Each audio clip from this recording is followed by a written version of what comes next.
Welcome to the Heartland Journal's Tennessee podcast with your host, Steve Abramowitz, editor-in-chief of heartlandjournal.com.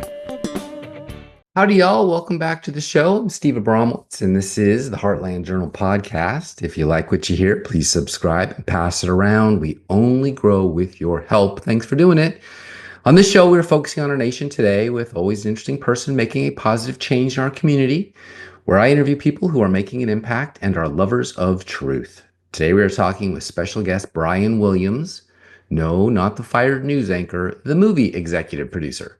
Brian B. Williams has spent over 20 years at the forefront of entertainment and business development with his former company, City Entertainment. An extensive client base included DreamWorks, CBS Television, NBC Television, Fox Television, the CW, PBS, Spike, USA, MCA, RCA, Arista, Atlantic, Interscope, FX Network, TNT, BBC, and Universal. Today, as co-founder of Third Coast Film, he is the driving force in reshaping the film and television industry in Nashville and the Southeast. Rooted in Nashville, Brian's vision is to elevate the region as a thriving hub for high-quality content creation, the strategic mind behind Third Coast Film's business model and mission. Brian has been instrumental in defining the company's path with Mike Snyder, who stands at the center of the Christian entertainment landscape, helming the Christian division at William Morris Endeavor with over 2 decades of diverse expertise. Formed in 1898, WME is the longest-running talent agency. In 2009, William Morris Agency merged with Endeavor to become one of the leading entertainment and media companies with an unparalleled list of artists and content creators. In 2014, WME acquired IMG, the global leader in sports, events, media, and fashion, forming Endeavor. Snyder's strategic move in WME in 2014 was a crescendo that solidified his status, culminating in a partnership in 2020. From Nashville's vibrant heart, he orchestrates film and TV endeavors, amplifying his clients' visions of the global stage, on the global stage. Got to read it right, folks. Brian's extensive networks have been critical in bringing numerous projects to life, guiding them from concept through production. Since 2018, he has served as executive producer on several film projects, steering them with both commercial insight and creative precision. Brian's career began in branded entertainment, where he pioneered innovative product integration strategies, building seamless partnerships with major network studios and agencies, including the list I mentioned, but also Paramount, Atlantic Records. His unique blend of vision, relationship, and business acumen continue to drive Third Coast Film growth and success in the evolving entertainment landscape. Let's find out how Brian, like me, is going to make Tennessee the heartland entertainment capital of the world. Shall we? We shall. Brian, how you doing today? Doing great. Thank you for coming down to West Haven for our in-person interview. You go by B, is that right? Sometimes, yeah. Sometimes whenever they feel like it. Okay, B. Williams. So what brought you to Nashville? Well, you know, the funny thing about that question is it's changed over time. I didn't really know what I was doing. I had a role in a entertainment firm in LA, and we had some clients out here who had shot a reality show. And the CEO of our company came into my office one morning and said, "Hey, I need you to go and take my meetings in Nashville. I've got to go to San Francisco." And I was like, "What? I don't want to go there." Had you ever been here before? No, never first been. time. Okay. Yeah, and came, spent 3 days here, and by the time I was leaving to go back to Los Angeles, which had been the only city I had ever called home at that point, I just had this sort of sense of this town and the energy here, and I found it to be really interesting and exciting. And was came this home like in 2012? 2012, yeah. Okay. And asked my wife if she would ever consider leaving Los Angeles, and surprisingly, she said yes. And brought her back a couple of times, and then we made the move. And I, originally thought that it was sort of fertile ground for entertainment, film and television in particular. And the more that I look back on it, it really was an opportunity, I think, to give my kids the lifestyle that I wasn't going to be able to give them in Los Angeles, that even I had growing up, just wasn't any longer available. That's right. And 2012 was actually pretty early in the drama era. Yeah, I would almost take credit for the Exodus, beginning. Moses. Yeah. Well, but my parents, my in-laws, aunts and uncles, their friends have all since come this way. Yeah. And we were the first. Welcome to America. Yeah. Did you always want to be a filmmaker? No.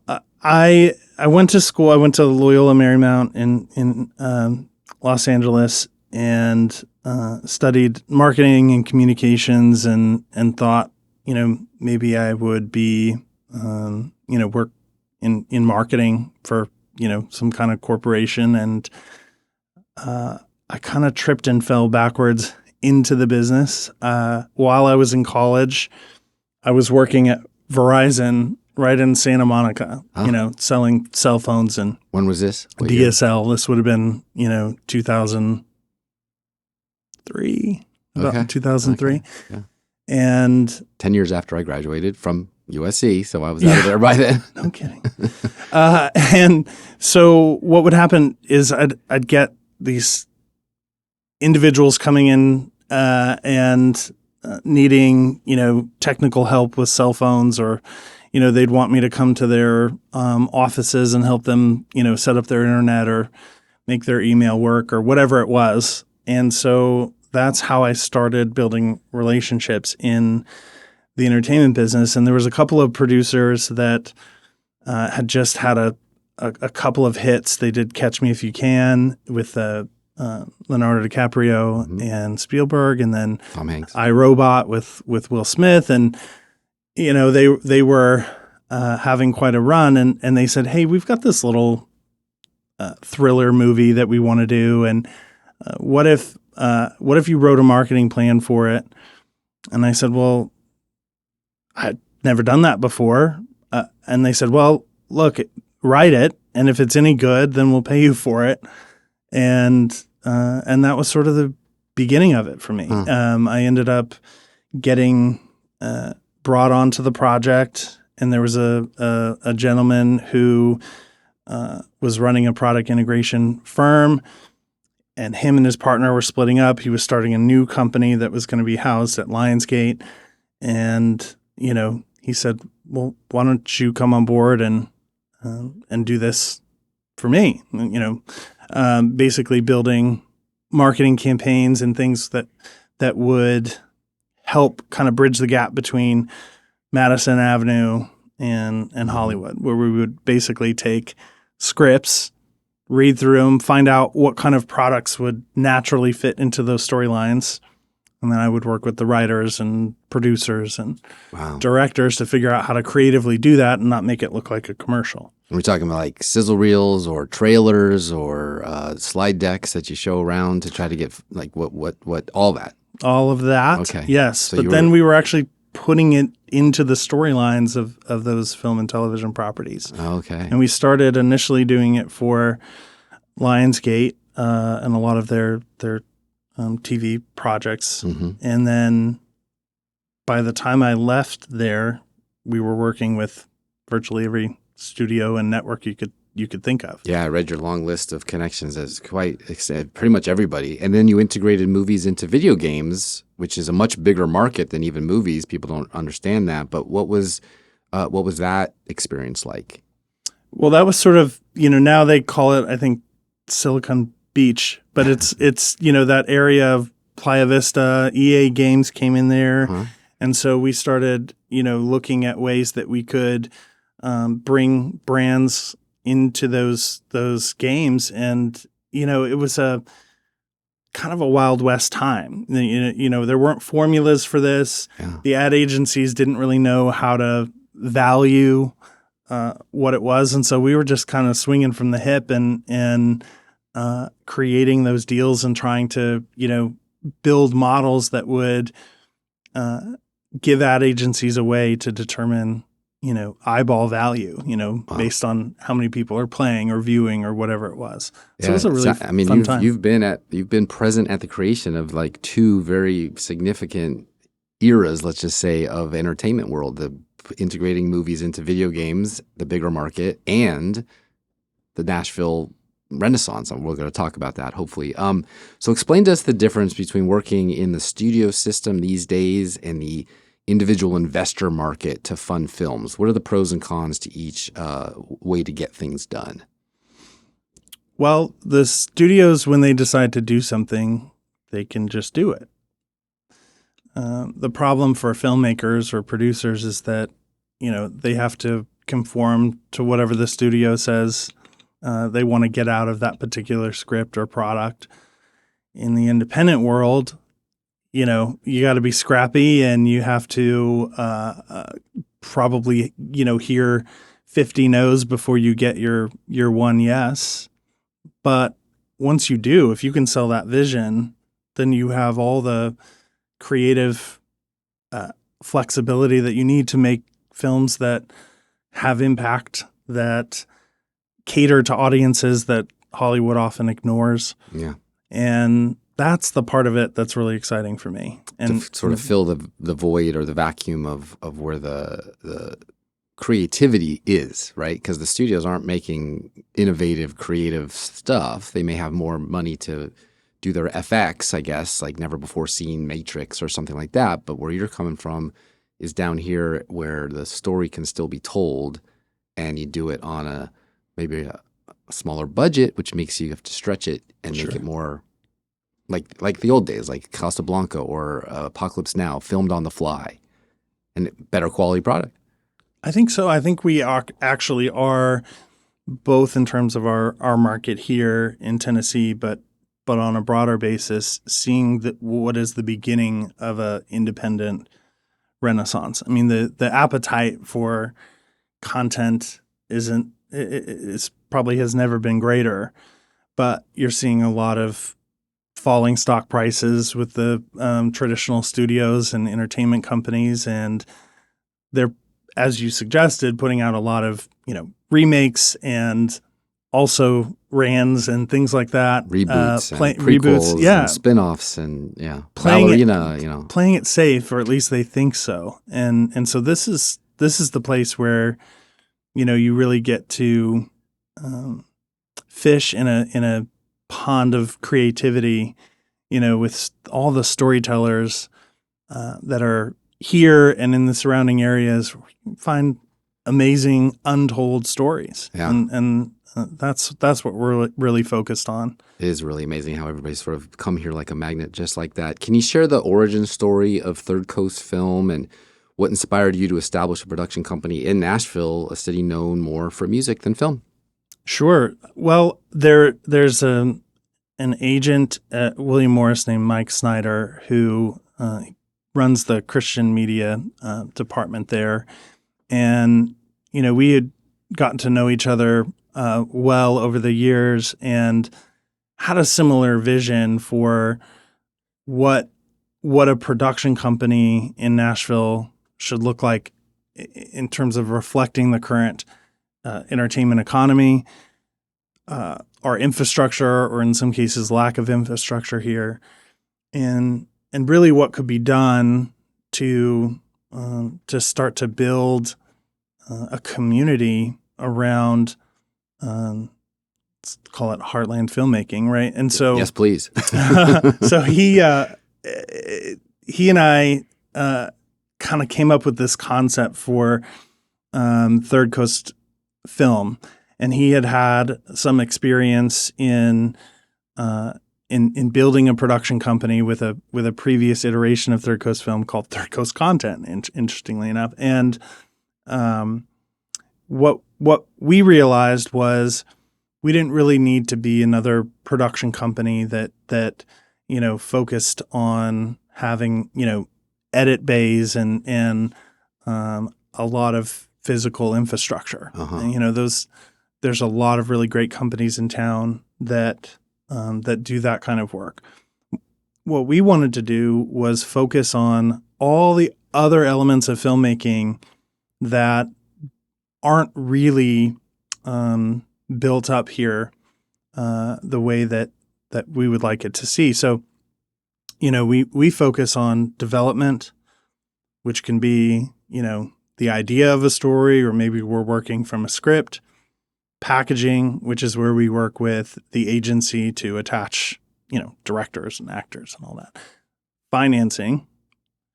And then probably most importantly, distribution, because, there's so many great stories and storytellers here, but a lot of those projects, even the best of them, can sometimes spin around for years before they actually get made. And then sometimes after they are made, they just end up sitting around and collecting dust because they didn't have the right pipeline to traditional distribution markets, whether that's theatrical or just selling directly to streamers. Mm-hmm. And so we really wanted to be a company that was nimble and modular and could come alongside production companies and other filmmakers and help ensure that the content that they were making really had an opportunity to get to the audience that it's meant to serve.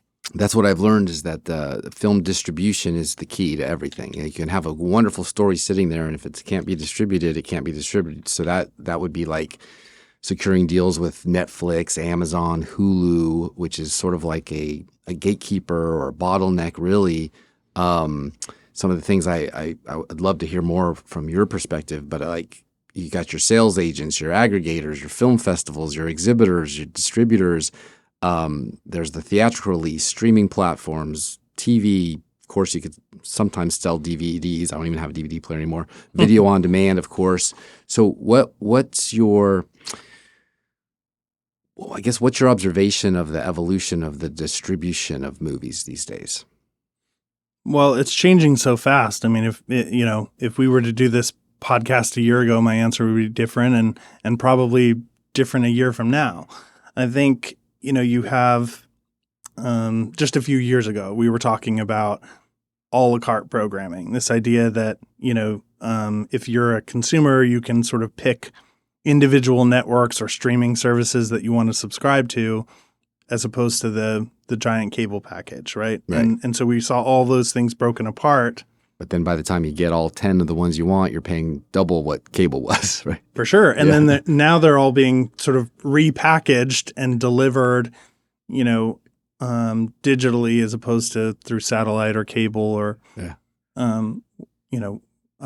whatever. And I think that what we're going to continue to see is audiences being, driven to specific places to see the kinds of things they want to see. There isn't really a one size fits all, entertainment brand or platform. Right. It used to be you either go to the movie theater or you don't see it at all. Then you wait 6 months, a year, it gets on HBO or something. And if you're buy it on VHS, I suppose, rent it from Blockbuster, that's all gone. Now there's 50 ways from Sunday to see it, SVOD and AVOD, and it's a plethora of ways to see it. The question is, how do you distribute it and still make money on it?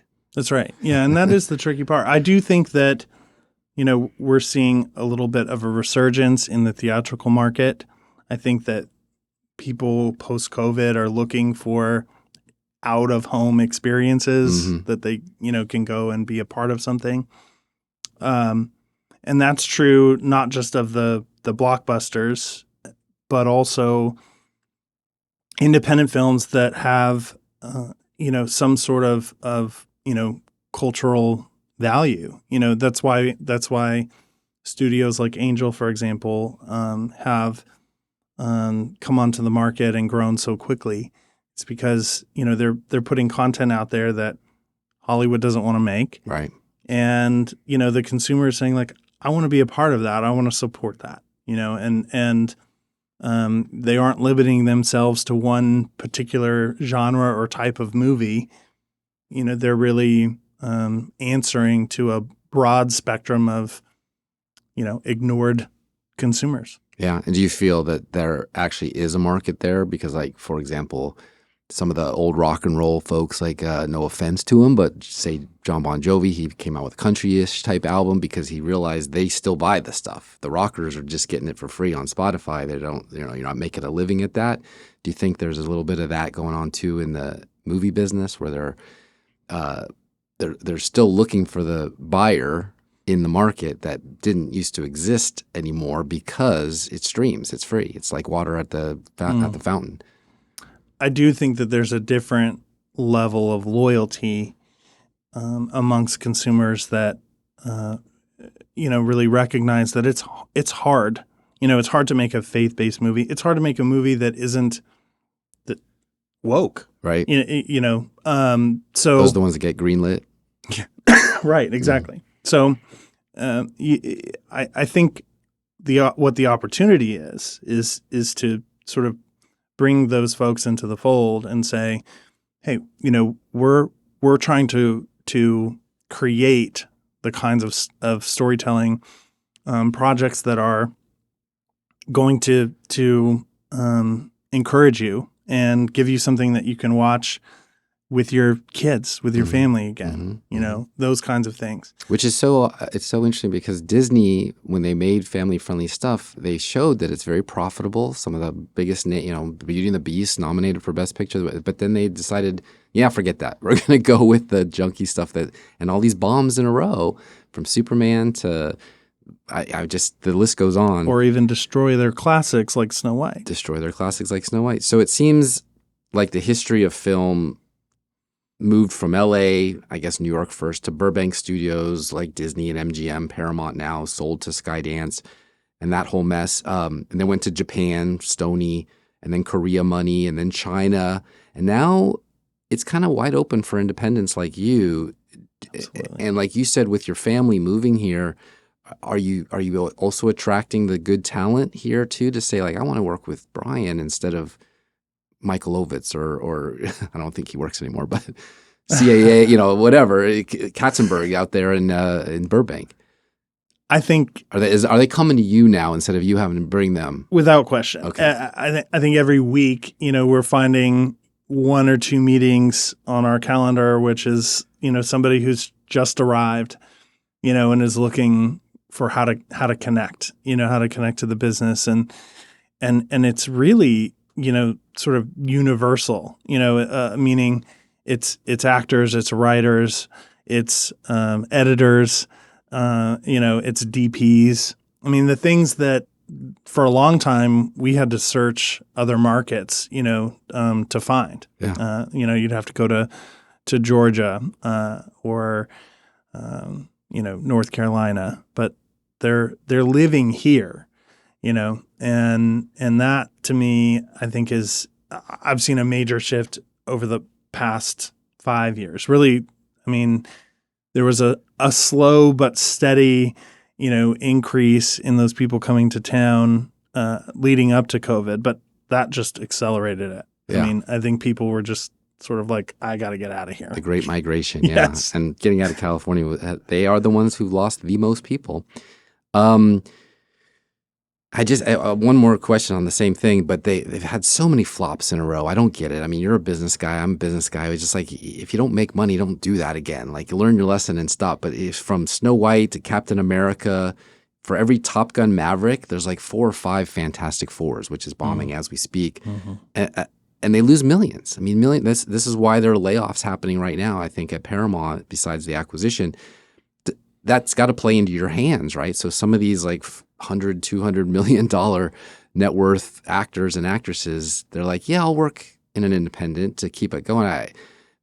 Side note, I would recently watch Once Upon a Time in Hollywood again, and the character that DiCaprio plays he's kind of an aged actor, even though he's super young, ends up at spaghetti westerns, right? Which is where Clint Eastwood did it. And that's similar to what this is. It's like, go work in Nashville, take a pay cut, make a really good movie, and you'll keep your career going, as opposed to, go on the news and say bad things about the president like De Niro did or whatever. And then you ruin your entire library of films and can't watch them anymore. Does that make sense? Are they coming to you? Is the phone ringing with some of these A-list actors saying, you know what? I don't want to do the studio way anymore in Hollywood. I want to work with you in Nashville. I think that part of it is slower to catch up. Okay. Particularly among the A-listers, because they have an ability to maintain their lifestyle even between long periods of time. But slowly, I see that happening more and more, and a lot of it has to do with sort of the freedom to say yes to something that they're not concerned about, losing access to Hollywood or to the system by participating in. Like a career move that would just destroy you. Like some of the ones we've talked about, like Kirk Cameron, I think, has so outspoken. Kevin Sorbo, he says it all the time. I've had Antonio Sabato Jr. on here. He's like, they won't hire me because I've said something. Or Jennifer O'Neill. She literally went on The View, talked about her pro-choice stance. Her agent fired her on the way down the elevator. Like, done. Like, that happens. And so then what do? Well, you could come to Nashville and work for people that respect that value as opposed to hate that value, like California, right? That's right. Yeah, and there's been those few bold actors that have sort of taken the brunt of the hits and paved the way for more people to do it. Whether it's Gina Carano or even Zachary Levi, people like that who are just like, I'm gonna say what I believe and not in a way that's even off-putting or hateful or any of those things that they might be accused of, but just this is kind of who I am. Right. And that's where I think the choices that they make in the films that they do is really important. They've got to be good, high quality, great stories, because then the consumer will reward them for that. And the more examples of that we have, the more that's going to continue. Yeah. Once the business model shows to be sustainable, they can actually break away and start saying like, oh no, we're going to do the art. We're going to do a Shakespearean play, but we're not going to just wokeify it because you say so. Be like Hamlet with Mel Gibson. That's right. Yeah. You've collaborated with filmmakers like Mike Snyder. He stands at the center of the Christian entertainment landscape, helming Christian division at William Morris Endeavor. How does he shape your creative process, and what's the key to a successful collaboration in indie film production? It's a great question. So I think what Mike really understands is the sort of cultural moment that we're in and what that means from a business opportunity.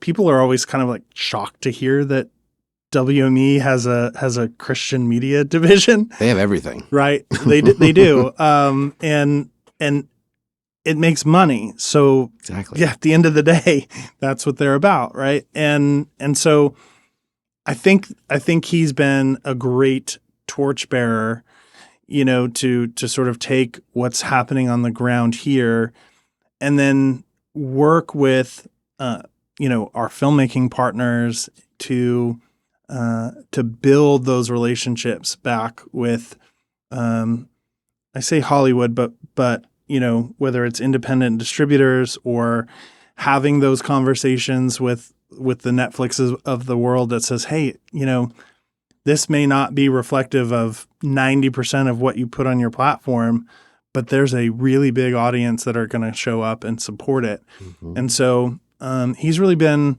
at the forefront of that, being involved with some of these films early on, like I Can Only Imagine, for example. Mm-hmm. And so he's, I think, a great curator of talent, both on the music side as well as film and television. They've just started a new comedy division in town, because clean comedy, or, I would even say some Christian comedy, has really become a hot commodity, over the last couple of years with, comedians like Nate Bargatze, for example, who are just like, hey, I'm gonna come and tell you what my life looks like. And Brad do it Stein, in a way. We've had Brad Stein on the show, God's comic, he says. He's clean as they come. So. Yeah, no doubt. And then as far as the sort of creative influence, a lot of that actually comes from his daughter, who's my partner, Charlie, who, just has like a very dialed in understanding of where the culture is. And She's maybe cool even and more rad, importantly, like the kids, like cool kids. All what's right. coming? Yeah. Like, what's the next thing going to be? And that really helps us keep our ear to the ground and ensure that everything we do is relevant. Yeah. I wanted to ask that because, these influencers on TikTok, they can make millions of dollars. You could, and some of these movies that release don't make millions of dollars, right? Like the last Kevin Sorbo movie did not break $1 million. So you could literally do a fully feature-length film your way on TikTok and probably do better than Fantastic Four is going to do, maybe. Yeah, because it's not even just the money; it's also the eyeballs, right? Eyeballs. I mean, what's crazy to me, and people are making a big deal about Colbert, right? And his show being axed, and it's sort of easy on the surface to draw the conclusion that it's some sort of political move because the pendulum is swinging. Yeah, but $40 the million reality loss is a pretty big deal too. That's right. I think I heard he's got 200 people employed on that show. And not that I want people to lose their jobs, right? But the challenge in all of that is you've got, a fraction of the audience that you used to have. This isn't, the Tonight Show with Jay Leno anymore, where, you're getting tens of millions of people tuning in. Right. This is, you've got, 2 if you're lucky. Right. And that's just not sustainable. Right? It's really just a distribution channel for ads. Right. They filled the gaps with what was supposed to be a comedy. It wasn't, but they had ad placements all throughout, including on the desk. So that's Meanwhile, independent podcasts like this, can grow and grow their audiences well beyond what the nightly broadcasts are getting. Yeah. Megyn Kelly gets way more eyeballs than Colbert was getting. Absolutely. That's right. Yeah, that's a good point. And then, of course, to monetize it, that's the job of the producer or the business side, and it can be done cheaper than ever before. That's right. So WME, I want to talk about that a little bit more. They basically dominate.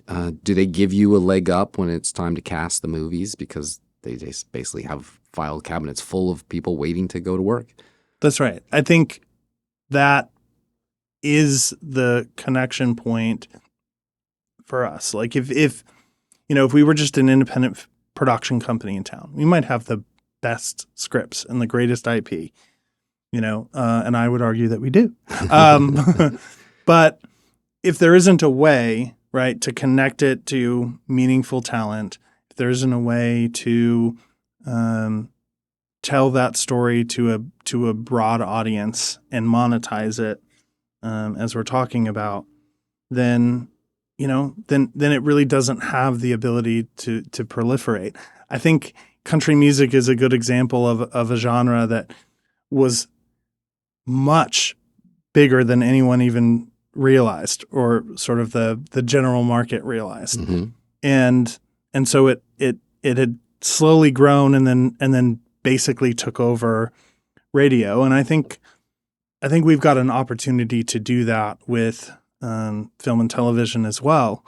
And there are more and more people within the big agencies, not just WME, but UTA is also building out a Heartland division, if you will, right? Yep. They're seeing these trends and recognizing that not only do they represent talent that want to be a part of those things, but this is where the growth is. This is where the interest is. Mm-hmm. This is where the culture is. Exactly right. I agree. So was the love of music what inspired you to do Highway to Fame back in 2012, 12 episodes? Any challenges to a series like that versus film that film doesn't have? That was a really pivotal project to me because Highway to Fame was sort of a ground floor type of project where, this publishing company was identifying talent that was being found essentially on the internet, bringing them into Nashville and developing their careers. I had no entree into that before coming to Nashville. I had just started listening to country music even while living in LA, mainly because my children were young and I realized that a lot of the music I was listening to, I didn't want them to catch on to, and like really listen to the lyrics. So, okay. So I started. Was that the Tupac rap era? Or yeah, something? I mean, and I still do like some West Coast hip hop, but the challenge is sort of how do I immerse my kids in music and not feel like I'm damaging them in the process, right?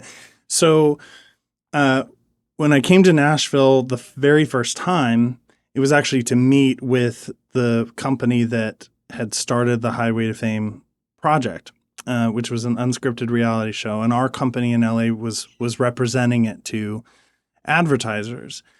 And, so I spent a few days with them, and all of those people were just so wonderful. And it was exciting to me, because it was sort of on the beginning stages of influencers, and the concept of an influencer. And these were young artists that were highly talented and largely undiscovered. And so that project gave me an opportunity to really learn, like I did in film and TV in LA, how the sausage gets made on the music side.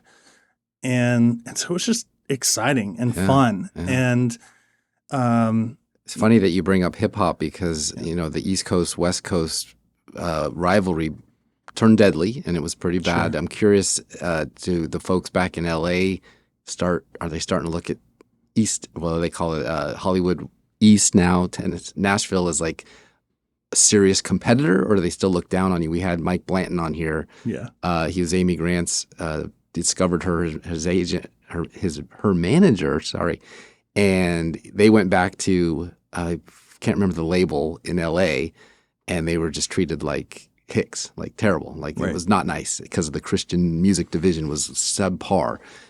Any of that going on now with studios going like these little whippersnappers are, beneath us? Or are they like, we're actually better step it up. They're competing really strong.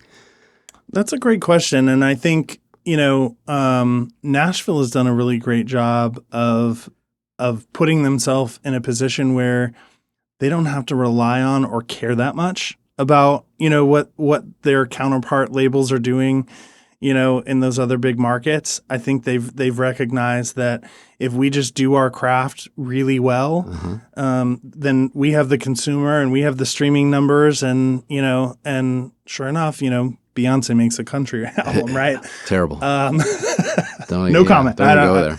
Haven't heard it. But, the point in that is, I think everybody can be well served by just committing to excellence in the entertainment world. Yeah. That those accusations about being subpar are not totally unfounded, and for a long time. Yeah, for a long time. And I think that's true of film, TV, music, all those things. And so it's like we have to be excellent and pursue excellence. And if we do that, then absolutely, I think that's going to continue to be the case. Is you get the coastals, who, by the way, it might be a big bubble, but it's a bubble. They're not totally aware of how other people do life outside of those markets, They right? don't do Heartland stories, no. Yeah, so it takes them a while to kind of catch on to this stuff. But I think if we just continue as a community and a culture of pursuing excellence in all that we do, just like the country music, can't ignore it. Yeah, you can't ignore it. And I mean, even before I left, it was like I would go to Coachella every year because it's right there. That's what happens. It's in the backyard. It's Things where it's all going on. Burning Man. Yeah, and then in the last few years before I left Los Angeles, you had Coachella, but we were coming back the next weekend for Stagecoach, and that was like mind blowing to me, right? To show up and realize like here's same age group, young 20s and 30 somethings showing up in their boots and cutoff shorts. And, these are LA kids that are coming out to this country music festival, 100,000 of them at a time. Yeah, right. yeah. And that was super eye-opening. And I think that that's continuing to grow every year. Yeah, I see. I just saw Jason Aldean last night, and I remember very clearly when I first got here, his PR firm of all places dropped him because he decided to go on Twitter and support his wife, who had said something about, thankfully my parents didn't keep me as my tomboy stage, and she said, "Love you, baby," whatever. And then all of a sudden they drop him, and he's a multi-million-dollar moneymaker for them, and he's gone on to huge things without him. But that was the mentality, and that was a Nashville-based PR firm, Green Door. So they're bad. But so the Nashville film scene is certainly growing. It sounds like you're saying it's almost mature, but it still is an underdog compared to LA or Atlanta. Mm-hmm. Let's talk about that. What challenges and opportunities have you encountered building in Music City versus where, and then next we'll talk about incentives. Yeah. Well, I think you hit the nail on the head there. When I first got to town, I kept kind of hearing the same names over and over again. Like, you need to meet with this guy and this guy and this guy. And, the more that I did, the more I recognized that, there was a lot of advocacy around incentives and this idea of like, hey, if only we can, have an incentive that competes with Georgia, we'll be able to really take off as a community. But the real difference between Tennessee and a state like Georgia is, we have 0 state income tax. And by the way, coming from California, I kind of love that, right? And I wouldn't want to make people have to pay income tax to create a subsidy for film and television. That's super controversial, and there's a lot of people in town who are going to be like, that guy, I want there to be a good incentive program. I want it to be, robust and simple and inviting for productions to be in Nashville. No question about it. But we have to be innovative in how we approach that. And we have to recognize that we don't have a tax base like some of these other states that can provide those incentives. What we do have is a lot of natural resources. And that is the stories and storytellers and the intellectual property. And that is something that I think we can continue to build on despite, whatever the state can do from an incentive point of view. And I would argue that we can do that better than any other surrounding state. So in that environment, we got Texas just got $2 billion. Georgia has been uncapped, and they've been averaging about $2 billion a year. Right. California just said, hey, wait a second, let's get back in the game. They just jacked theirs up. I forgot to write it down, but it's big to keep people home, which they're choosing to go other places anyway because they can't even match whatever else is out there. But then you got your other states. You got Louisiana, 25% base tax credit on qualified in-state expenditures, with up to 40% total credit through additional bonuses. New Mexico, 25% base refundable tax credit. I can go into all the minutia, but bottom line is, how does Tennessee even compete with this? They don't have hardly anything. Even New York, which is unlivable, 30% fully refundable tax credit. What do you do? I mean, when you say, here's a project, we're going to make a movie, the first thing you can't think of is, well, let's just do it in Tennessee. We live here. You got to say, like, well, where are my investors going to be treated best? Let's go to the Cherokee Nation in Oklahoma and get a 40% rebate. Love Oklahoma. Yeah. Let's love Tennessee. I wouldn't want to be anywhere else, and I would probably answer the question differently if I'm talking about, our company, Third Coast, versus the industry here overall, right? So we built our company to be reflective of the inherent physical production challenges that are here.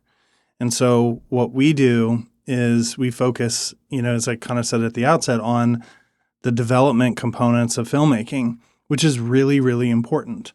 And, we as a company can then partner with crews and production companies in the surrounding states to make our content.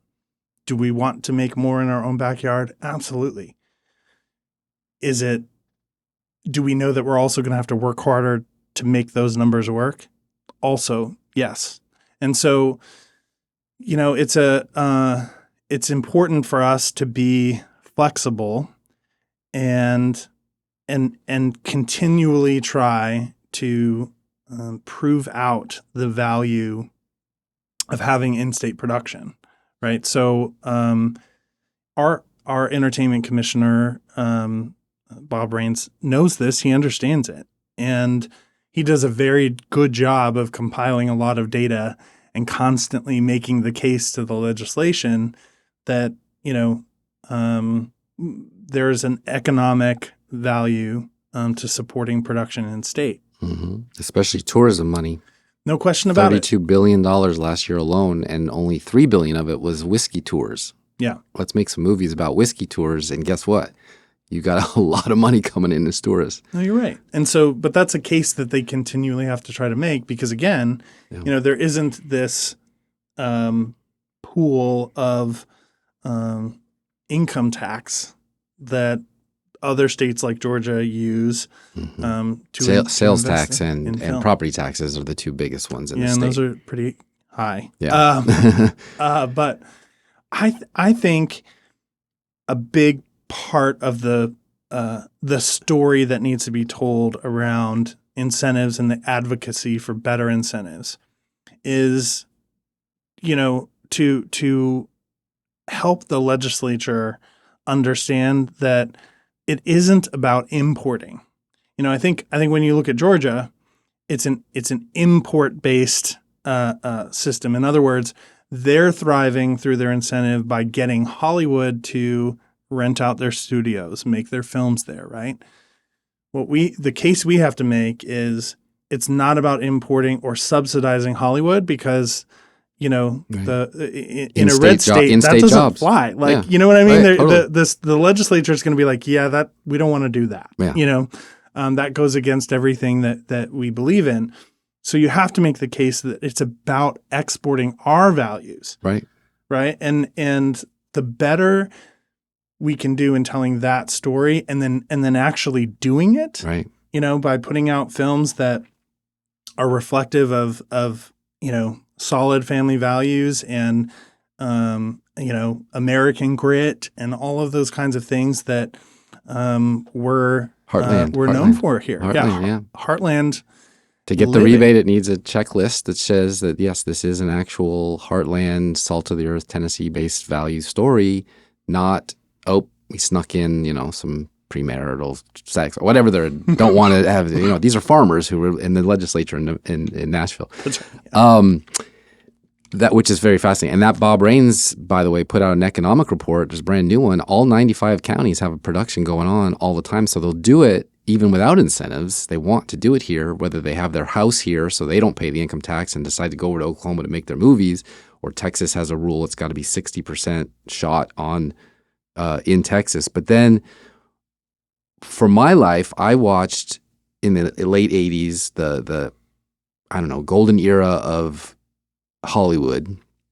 They killed the golden goose with regulations and labor and all these things. Mm-hmm. They moved to Seattle around the same time I did. Seattle had a thriving film business, Northern Exposure and all this type of thing. And then they killed it because that's what California, or that's what I guess American business does or politics does. And they moved across the border to British Columbia. And all the Deadpool movies have been made up there because of Ryan Reynolds and whatever. So British Columbia, 28% refundable credit on eligible British Columbia labor costs, no Canadian content requirement, making it ideal for foreign production. Then Ontario got into the game. They got a 35%. Quebec,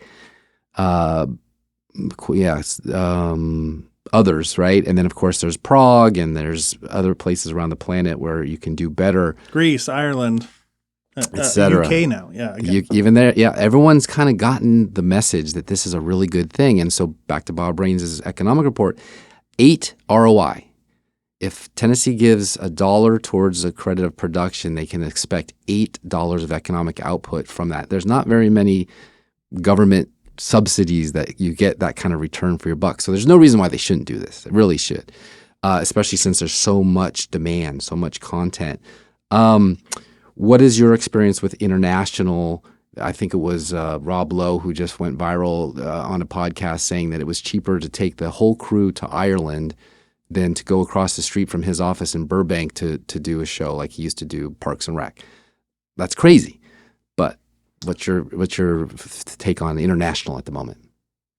Well, I think it's one of those things that at some point you can't ignore it, right? I mean, there's a lot of things going on that are doing that, and it's not just the amount of incentive in those other countries. The other part of it is the networks, the traditional cable networks in particular, can't afford to pay the same budgets that they're paying for their film and television properties that they could even a few years ago. And so, when you can look at crossing the border to the north, and not only are you getting 30 and in some provinces 40% incentives, but you've got a 30% exchange rate on top of that. Mm-hmm. Really hard to ignore, right? So I especially for the low budget independent space where that doesn't have unlimited dollars at the studio. Yes, and if you look at what the cable networks can spend, it's about half of what they could spend even a few years ago. And so you're given a budget by those networks as opposed to being totally independent where you're creating it, and as long as you can figure out how to monetize it, you can spend what you want. Mm-hmm.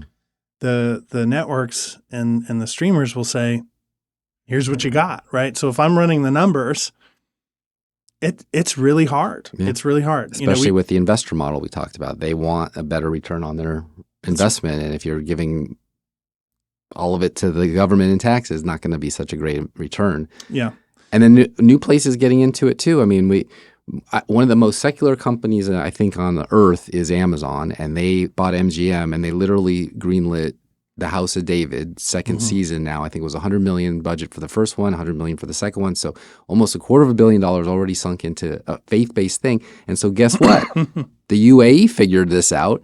They are proposing a 30% credit for 90% in-country production. Well, that looks a heck of a lot like Jerusalem. Yeah. So why would you not? But why would you there not? Are places in Tennessee that look a heck of a lot like the Middle East too. You could be doing it here. Well, that's true. Well, I got to tell you, I mean, we're working on a film right now that starts shooting in September called Jimmy. It's a story about Jimmy Stewart's life from his sort of big launch of his career in Hollywood, but then going and literally, being a World War II hero, over 30 bombing missions, and then coming back to Hollywood, sort of, dispirited, forgotten, suffering from PTSD, and it's a really wonderful American story, right? But at the same time, you look at the opportunity that Ireland provides. That's where the film is being shot, because not only do they have a 40% incentive, but as long as you have the ability to close escrow with the equity that you need to make the film, they'll advance it to you, right? You don't even have to go out and find a bank or a lender to advance it to you. They'll do it. The government will just, make it available. The exact opposite of Tennessee, which is a rebate after you're done. You can't use it for development. That's right. So, I mean, that's what Rob Lowe is talking about. It's like, hey, you just can't. They're paying you to make a movie. You can't compete with that. It's very, very difficult. So I think with Tennessee, it's a combination of continuing to tell the story. And as you suggested, Bob Rains is doing a lot to try to make that case. But I also think it's like you have to rely on, the kindness and generosity that's so indicative of the culture here. Yeah. So we shot a little film here last summer, and where we were able to make the budget work, tight as it was because like we'd walk into a coffee shop and say, hey, we need to shoot here. And they were like, well, great. We'll close early for you and we won't charge you an arm and a leg. And we want to see this film, be here, in Franklin, Tennessee. And that's the part that you can't just sort of recreate in other places. You have to go to where you've got that friendly desire to want to see more of that happen. And I think we had to rely on that really heavily. It's just that kind of like in kind, we want to help attitude that we have here. And that Erwin Brothers movie that's coming out, the sequel to I Can Only Imagine, is they were just doing a shoot of a concert scene, and they had a bunch of locals who just showed up to sit there in the seats and be in the cast. So it's like Hollywood used to be. But no one can do that there because you got to wear a mask. Tell me this. I think Hollywood made a bet and lost. You tell me if you think it's true. International distribution, we're talking about China. It seems to be less and less interested in our blockbusters. The numbers have been going down over there. Some of them they didn't, like Maverick, they didn't even release. Are they still involved in the independent space, China? Financing? I'm sure they are. China's very good at having a clever sort of American sounding name when it comes to their investment vehicles. Okay. So I'm sure that they are putting money into the independent space, but there's definitely a lot less chatter around it. There's those big companies that for a long time were really taking over Hollywood, whether it's STX or, Skydance. Yeah. And so I think that there is a shift there because, even Hollywood is like, we don't like to be told what we can and can't do in our movies, right? And for a while they put up with it, yeah. They did because the money was flowing. The spigot was flowing, and it offset a lot of costs for the studios. But when China tells Tom Cruise that he can't wear a certain Taiwan flag on his jacket, right? That's where it starts to be like, no, inherently Americans don't like that, right? And that's true, I think, across the political spectrum. It's like, no, we don't want foreign governments telling us how to adjust our scripts. It was actually a very refreshing result because, you would have thought at the time, oh, they're going to cave. They're going to get rid of the thing. They're going to distribute it in China. They're going to make $1 billion more. But they didn't do it. And that was Paramount. They literally said no, and now Skydance is going to own them, so I'm sure that won't be repeated going forward. They will probably do what they're told. But that moment was a blockbuster without China, even though everybody had said you can't work without China. They're the thing. They're globalization. You got to have them. It was nice that they did that. I would have thought they would have gone the other way. Indie films operate on tight budgets. What creative strategies or techniques do you use to maximize production value while working with limited resources? Gosh, that's a really great question, and it's one that we challenge ourselves with every day. I think for a lot of let's call below the line crew, it really depends on how you were trained.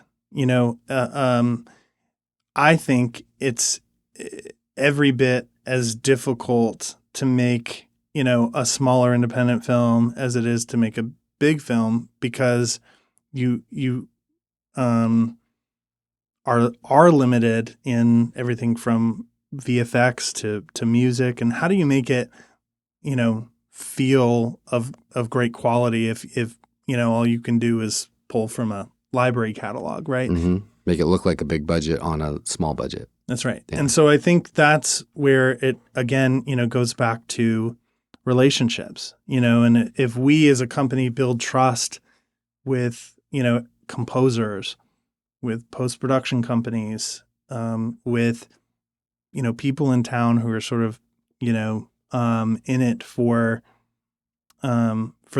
for the greater good, then you can start to do things that you shouldn't be able to do with your budget. And Hollywood is maybe learning those lessons in some ways now, but they've been living in a world where when the director runs over budget, they just go back and ask for more. Yeah. We don't have that luxury, right? So we have to be continually creative and willing to do things that maybe make it harder for me now in assisting somebody else, but in the long run, you're creating a rising tides kind of opportunity where everybody just wants to work, and they want to see it get done and made and out there, and so that's what it's about is building trust and relationships, and then saying, okay, well, this might be my typical hourly rate, right? But I want to be a part of this thing, whatever it might be, and we've experienced just amazing favor in those regards. That little movie I was telling you about that we shot last summer, was the kind of film that typically wouldn't have an original score. But our team and our co-production partners had a relationship with Tyler Michael W. Smith's son, who's just an extremely talented composer, right? And he looked at it and said, gosh, you're filming this right here in our backyard, and it's a solid movie and script. I'll work with you, and it really is it's a United Artists model. It's when Charlie Chaplin couldn't work anymore. They said, hey, let's artists make our own thing, but it failed because that's what Hollywood did. And that's why I was asking about the competition. But it sounds like we got ourselves a little island of compilations where people will do what you just said. They'll jump on a project because it's a cool project, not because it pays them their inflated salaries, especially when they're not getting those inflated salaries anymore either, even if they think they're still demanding them. So what's next for Third Coast Film? Are there upcoming projects or new directions you're excited to explore? And how do you see the indie landscape evolving in the coming years? Great question. We love the independent space. That's what we're going all in on. We're looking at 2 films this year that we want to start production on, besides the Jimmy project that I mentioned. And these are both films in the $5 million range, so small. But at the same time, with that sort of spirit of collaboration, we're getting a higher level of talent. I think in both cases, those projects will have, some theatrical component to them. And that's another part of this whole evolution is there's a lot of independent theatrical distributors now that know that there's an audience, which is one part of it, but then can harness them and actually bring them out to the theater. So we're really betting on that. And marketing budgets can be bigger than development budgets sometimes. That's right. Yeah, sometimes. I mean, I think of it, Blair Witch Project proved the concept. Jesus Revolution proved the concept. You give a good story, low budget, you can get a very high rate of return. So that's the model's there. You're gonna crush it. We're getting close, not yet, but a few months away. Christmas is coming. Little Women's Christmas, contemporary retelling of Louisa May Alcott's 1868 classic. How do people see that, and what did you? Why'd you get involved in that one? We got involved in that one because we thought it was a really fun way to build an ensemble cast. If you look at the world of Hallmark and Great American Family and these networks that consistently put out a lot of Christmas films, they follow a formula that's tried and true. There's a big fan base for, and this one had a really original way to expand that format by, instead of having 2 leads, there was really 6. And that made it a lot of fun, first of all.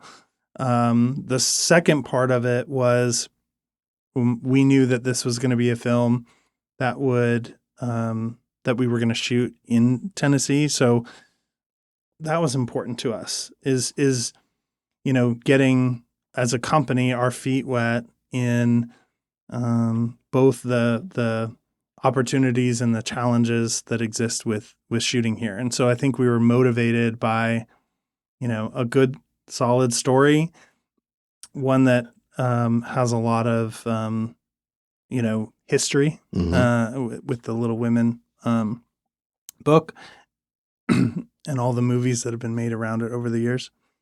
And, shooting here and being able to, hire talent that lived here, where they, got up in their house in Franklin and drove over to the set. I mean, that was a big motivator. Yeah, sure. literally proved the model we've been talking about That's the whole right. time, is that you could do it right here with all the elements of above. Well, B, thank you for your time. We are at the end here, so tell everyone where they can go stream that and anything else that you want, social media or anything. Sure. Well, as we get into the Christmas season, this is certainly a fun one to see. You'll be able to see it on linear television on Great American Family. Their platforms like PureFlix, it's available there, as well as what they've just launched, Great American Family Plus. It'll be running all Christmas season. You can also go to Amazon and link to it there. Subscribe to Friendly, which is a great little family package of networks where you'll be able to see it as well. Okay. And do you have social media, or what is Third Coast looking for? If somebody was to say, I want to get involved in Third Coast, what do I do? Yeah. So our website is thirdcoastfilm.com. And not with an S. I Not fell for with that an one. S. That's a totally different company. Very scary. They're in Texas. And then I would say our Instagram is also Third Coast Film. Great place to find out what we're working on and doing. And we love hearing from writers and content creators across the spectrum, because we don't really see ourselves in competition with other production companies. This is about what can we do to enhance the outcome of your next story. So we love the incoming submissions and outreach that we get from the community. Very cool. All right. Well, thanks again for coming on with us. Hold on, everybody. I will be right back. Sing a song about the heartland, the only place I feel at home. Sing about the way a good man works until the daylight's gone.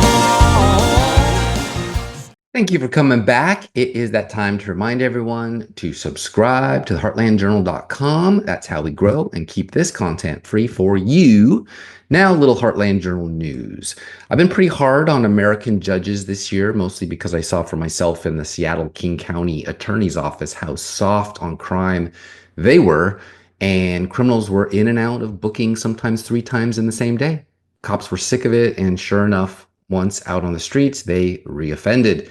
Not pretty stuff. Assault, rape, even murder. So judges are a problem, but I found one, mind you. So let's shine the light on him. Federal judge at center of FDA abortion drug case has history with conservative causes by Eleanor Klibanoff, a law and political reporter, Texas Tribune. U.S. District Matthew Kaczmarczyk, Kaczmarczyk, was once deputy counsel for the First Liberty Institute, the Plano-based conservative Christian law firm.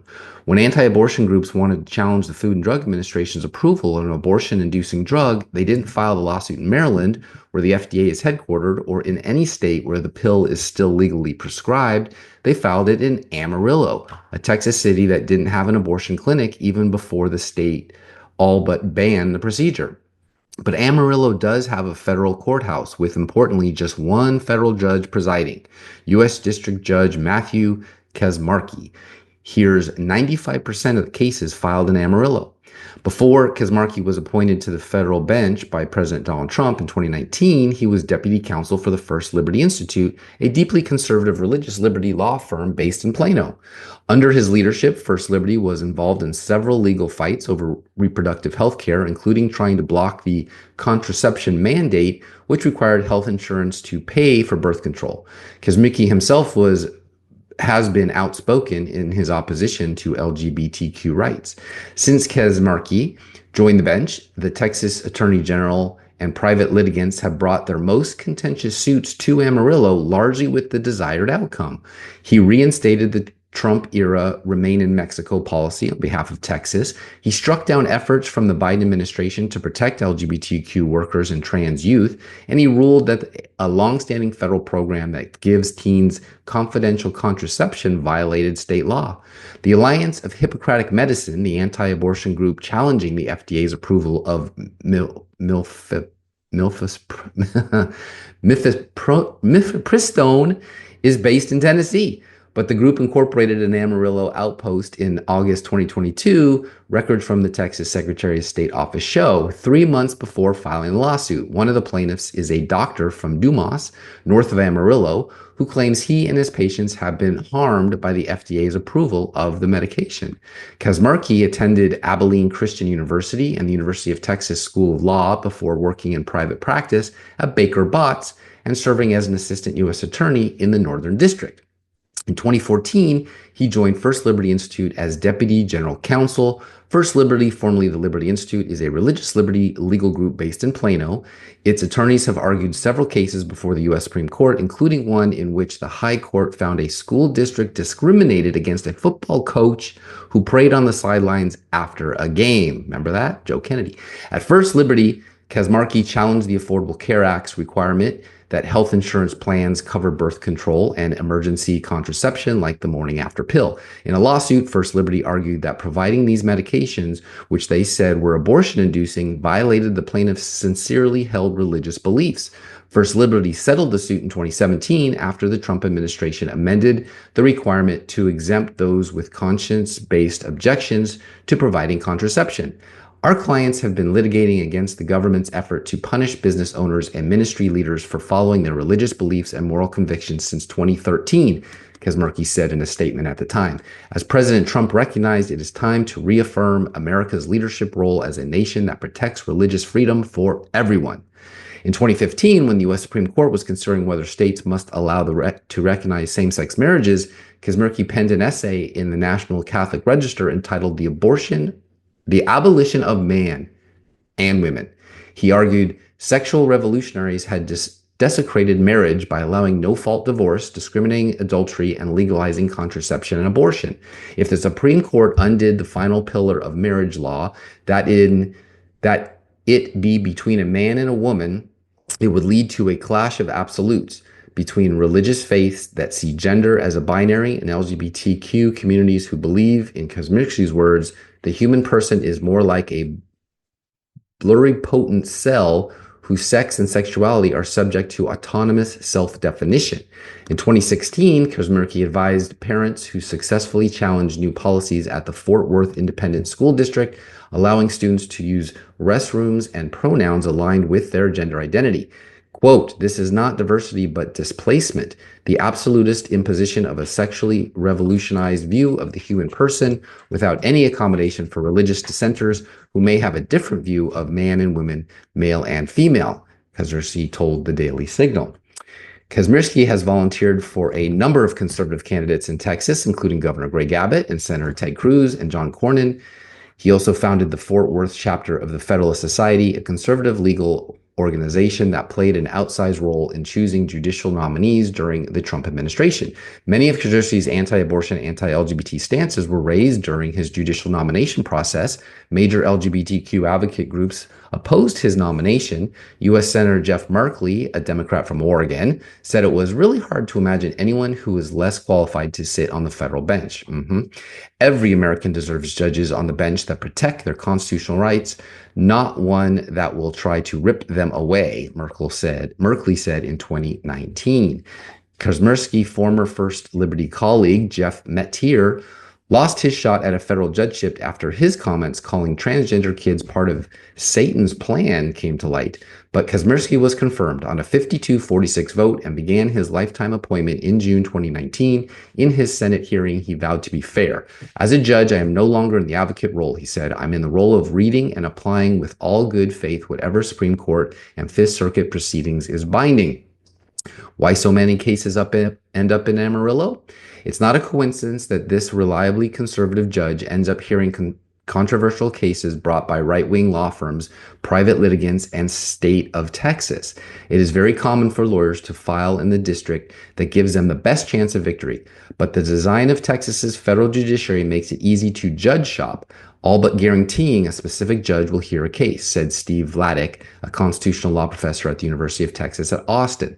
Texas has 4 federal district courts, which are further divided into 27 divisions. Each district court sets its own rules for how cases are divided up, but typically cases are randomly assigned to judges within each division. Houston, for example, splits cases between 7 full-time judges and 5 senior judges who have reduced caseloads. But outside the state's urban centers, there are fewer judges to share the load. For reasons that are not remotely nefarious and that are entirely historical and geographical, the norm in Texas has long been that in more remote parts of the state, the divisions are staffed by a single judge, Vladeck said. Texas has 9 single judges divisions and 10 divisions with just 2 judges. The ones staffed entirely by Trump appointees have been busy recently. Of Texas Attorney General Ken Paxton's 26 challenges to the Biden administration, 7 were filed by Kazmierski and 7 more before U.S. District Judge Drew Tipton in Virginia, who has a reputation for being conservative on immigration. Josh Blackman, a professor at South Texas College of Law, Houston, said judges shopping is nothing new, citing examples going back to the civil rights movement. Lawyers have a duty to file a case in a district that best serves their clients, he said. If Planned Parenthood filed a lawsuit in Judge Kaminsky's court, it'd be malpractice. You choose the forum that favors you best. The U.S. Department of Justice has recently tried to block this practice, filing motions to transfer cases out of Kaminsky's and Tipton's courtrooms. The case does not arise from any event or omission occurring in the North District of Texas, much less the Amarillo Division. The motion before Kazmierski reads, plaintiff's decision to forum shop by filing in the Northern District, and in particular in the single judge Amarillo Division, which has no connection whatsoever to this dispute, undermines public confidence in the administration of justice. Neither judge is likely to rule to remove cases from their own courtrooms, but these filings may elevate the issue to those who could change the rules. Vladeck said the chief judges over each district who could reallocate cases, or Congress, which could institute more uniform rules against the board. In the meantime, though, a main avenue of challenge ruling from Texas district courts goes through the New Orleans-based 5th U.S. Circuit Court of Appeals, which is known to be similarly conservative. Only a small portion of cases will eventually go on to be heard by the U.S. Supreme Court. Texas district courts are losing in the Supreme Court, Vladeck said, but by the time that happens, no one has noticed because for 2 years, they got away with it. Now we've got a couple of judges on the Supreme Court who may be up for retirement. Donald Trump may get to appoint 1, if not 2 more judges to the court. Wouldn't it be nice if this judge, Kazmierski, ended up on the Supreme Court to actually replace Scalia with constitutional conservatism? Stay tuned. That is it for this episode. Thank you, B. Williams and Third Coast Film without an S at the end, not films. If you search online and use films with an S, you'll get a less cool company. Third Coast Film. Thank you for making quality family-friendly entertainment that people actually want to see and not the Disney-fied Paramount, MGM, and Amazon stuff we've seen a million times already and rotting kids' brains. Keep going. Together, we'll make Tennessee the heartland entertainment capital of the world and the jobs that go with it. This is goodbye for now. I'm your host, Steve Abramowitz, editor-in-chief of Heartland Journal. See y'all next time. Peace in our time, and definitely glory to God. Joe's here! Everyone's made it home for Christmas this year. We were just waiting for our most imaginative sister to arrive. Oh, joy. I'm a travel writer. I'm a writer too. Children's books mostly. You know, I could use someone to show me around town. I think you're really going to like this place. The owner closes down the restaurant to provide free brunch to veterans and first responders. This must mean a lot to the community. My little town's winning you over, isn't it? It's not the only thing winning me over. You know, talking with you has really lifted some clouds for me. Wish you were around anytime I needed a pep talk. I care about you. I'm going to see you succeed. You helped me realize that maybe that story's been here all along. 4 sisters, discovering who they are, falling in love, and learning to lean on each other when life just feels like it's too much to handle.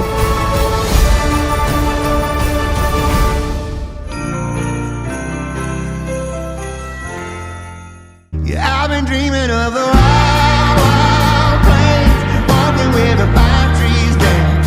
Heartland Journal Podcast is the media property of heartlandjournal.com, where you can find news stories, commentary, and content serving the heartland of America. Any views or opinions represented on the podcast are personal and belong solely to the creator and do not represent those of the people, institutions, or organizations that the creator may or may not be associated with in professional or personal capacity unless explicitly stated.